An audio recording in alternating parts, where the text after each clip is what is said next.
किरपान से उनके हाथ में इंजरी की थी, तो लगभग एक 4 इंच का यहाँ पर एक जख्म था और वो पूरे उनके मसल्स वगैरह काटता हुआ पीछे बोन को फाड़ता हुआ पीछे से वो किरपान निकला था। पीछे एक लगभग 1 इंच का जख्म था। ऐसे 2 जख्म के साथ वो हमारे पास आए थे। उनके मसल्स कट हुए थे, उनकी हड्डी टूटी हुई थी। इस प्रकार से गंभीर इंजरी थी उनको। पूरी तरीके से उनको ठीक होने में लगभग 2.5 से 3 महीने लगते हैं। पंजाब के पूर्व माजी उप मुख्यमंत्री तथा अकाली दल के नेता सुखबीर सिंह बादल जी पर नांदेड़ में हमला हुआ था। गत मंगलवार को यह हमला हुआ था और उन पर नांदेड़ के यशोसाई इस अस्पताल में इलाज किया गया था। जिन डॉक्टर ने उनका इलाज किया था वो डॉक्टर देवेंद्र पालीवाल जी मेरे साथ है। जानकारी उनसे लेते कि किस तरह से उनको चोट आई थी और क्या उन पर इलाज किया गया था। डॉक्टर साहब, मुझे बताइए कि बीते मंगलवार को तकरीबन 2 बजे के करीब बादल जी को यहाँ पर लाया गया था। कैसी उनकी हालात थी? लगभग 2-2:30 बजे सुखबीर सिंह बादल जी जो माजी डिप्टी चीफ मिनिस्टर रहे पंजाब के, उन्हें लाया गया। उन्हें हाथ में उनकी चोट लगी थी, यानी किसी ने किरपान से उनके हाथ में इंजरी की थी। तो लगभग एक 4 इंच का यहाँ पर एक जख्म था और वो पूरे उनके मसल्स वगैरह काटता हुआ पीछे बोन को फाड़ता हुआ पीछे से वो किरपान निकला था। पीछे एक लगभग 1 इंच का जख्म था। ऐसे 2 जख्म के साथ वो हमारे पास आए थे।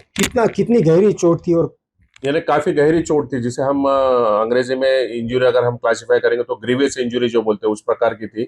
उनके मसल्स कट हुए थे, उनकी हड्डी टूटी हुई थी। इस प्रकार से गंभीर इंजरी थी उनकी। और भी अगर से कुछ थोड़ा बहुत 19-20 होता तो कुछ ज्यादा नुकसान हो सकता था हाँ उनका। नहीं, उनको वो पेट में या छाती में मारने का तो उन्होंने हाथ से रोकने की कोशिश करी, इसलिए उनके हाथ में लगा। अगर वो वही अगर हाथ उनका नहीं आता था, पेट में या छाती में लगता, तो वो फेटल इंजरी हो सकती थी।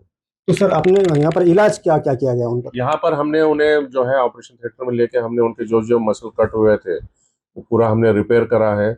बोन जो फ्रैक्चर हुआ था उसको भी हमने रिपेयर किया है और फिर पूरे टाके हमने मारे उन्हें। सर, कितने स्टिचेस टाके वगैरह लगे? ऐसा बोल पाना तो मुश्किल है। लगभग कैसे उस जख्म को हमें खोल के अंदर से देखना पड़ा, यानी वो सिर्फ उतनी जख्म से हम पता नहीं लगा सकते, तो जख्म को हमें बड़ा करना पड़ा। बड़ा करके अंदर जाके क्या क्या मसल कट हुए थे, ऊपरा ऊपरी तो ऐसा लग रहा था कि एक मसल कट है, जब बट हमने जख्म खोला उनका, अंदर 2 से 3 मसल कट हुए थे, इसलिए हमने उसे पूरा रिपेयर करा।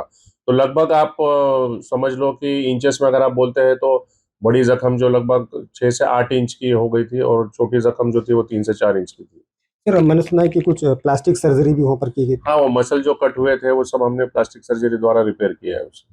सर, जो जिस दिन उनको एडमिट किया गया था तो उनकी हालत कैसी थी? किस तरह का रिस्पांस था उनका डॉक्टरों के नहीं, साथ? बाकी जनरल कंडीशन तो उनकी ठीक थी। दर्द के कारण उनको तकलीफ हो रही थी, बाकी जनरल कंडीशन ठीक ठाक थी उनकी।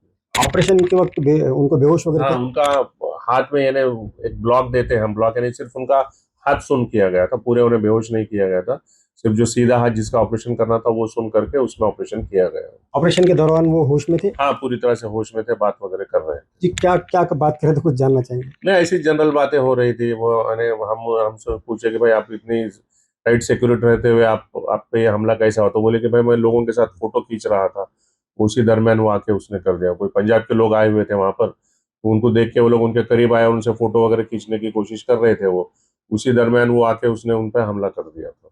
सर, कितने 24 घंटे यहाँ पर रखा गया था? उन 24 घंटों के दौरान उन पर क्या क्या इलाज किया गया? नहीं, ऑपरेशन हुए बाद हम फिर उन्हें रूम में वगैरह शिफ्ट किया, फिर आईवी एंटीबायोटिक्स वगैरह दिया गया। फिर हाथ में सूजन वगैरह नहीं आना उसके लिए जो भी तौर तरीके रहते वो हमने किए, जैसे हाथ उनका लटका के वगैरह रखा था और दवाइयाँ वगैरह एंटीबायोटिक्स है वो सब चालू थे। तो वो हिसाब से उन्होंने रिस्पॉन्ड भी अच्छा किया और हमने जो जो हिदायतें उन्हें दी थी उसका सब उन्होंने पालन किया।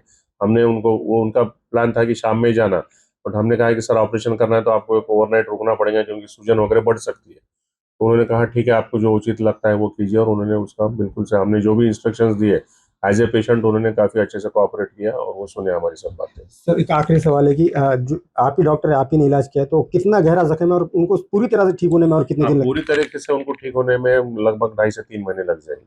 तो अभी फिलहाल अभी उनके पास अभी इलेक्शन। अभी हाँ, हमने यहाँ से उनको यही कह के भेजा है कि आपको आगे अस्पताल में एडमिट रहना पड़ेगा। वो यहाँ से गए और वो दिल्ली के मेदांता हॉस्पिटल में एडमिट हुए। आज सुबह ही उनसे, उनके जो मित्र थे उनसे मेरी बात हुई है कि मैंने उनसे पूछा कि कैसे अभी, तो बोला कि कल उनको मेदांता हॉस्पिटल से डिस्चार्ज दे दिया गया है और अगले मंगल अभी आने वाले कल मंगलवार के दिन वापस ड्रेसिंग के लिए बुलाया। हमने जो ऑपरेशन किया था वहां पर उन्होंने बताया कि सब सही हुआ है। मेदांता में वो सिर्फ 3 दिन एडमिट थे, आईवी एंटीबायोटिक्स वगैरह दिया गया है और बाद में फॉलोअप जख्म देखने के लिए उन्हें कल बुलाया गया है। सर, पूरी तरह से कब ठीक हो पाएंगे? कब पब्लिक, हाँ, जैसे कि अभी नहीं, एक पब्लिक, आखिरी हाँ। ये है कि फिलहाल इलेक्शन है, उनके रैलीज वगैरह चल रहे हैं, तो तो लगभग 15 दिन बाद वो मूवमेंट वगैरह कर सकते हैं, घूमना फिरना चालू कर सकते हैं। तो ये थे देवेंद्र पालीवाल जिन्होंने सुखबीर सिंह बादल जी पर इलाज किया था, और उनका कहना है कि और 15 दिन तक वो उनको आराम करना चाहिए, क्योंकि जख्म बहुत ज़्यादा गहरी थी और 15 दिन के बाद ही वो पब्लिकली घूम फिर सकते हैं।